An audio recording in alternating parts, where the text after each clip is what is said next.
Some of the hottest items in Colorado right now are those critical to the fight against coronavirus. They include masks to protect our healthcare workers. Personal protective equipment is in very short supply, so doctors and nurses have to get creative to stay safe. Well, CBS 4 investigator Brian Moss will be looking into this pressing issue every day. Tonight, a look at how people in the community are helping out.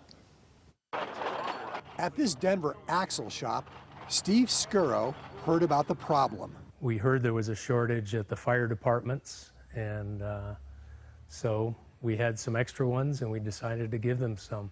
Doctors, nurses, and first responders struggling to get what's known as PPE, personal protective equipment, to shield them from contracting coronavirus.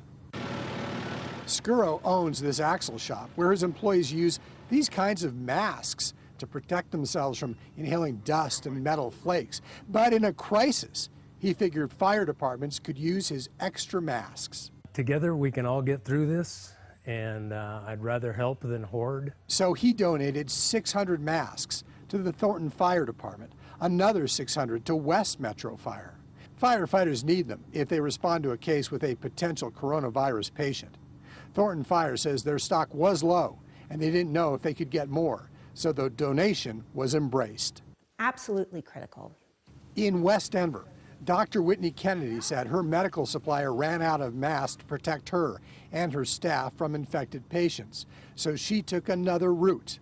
I had a very lovely patient who said that she knew someone in Texas and they were closing their construction site due to the COVID scare, and that they could get us some boxes of masks, since these masks are also used in construction for fine particles. The construction company sold 80 of them to her at cost and shipped them to Denver.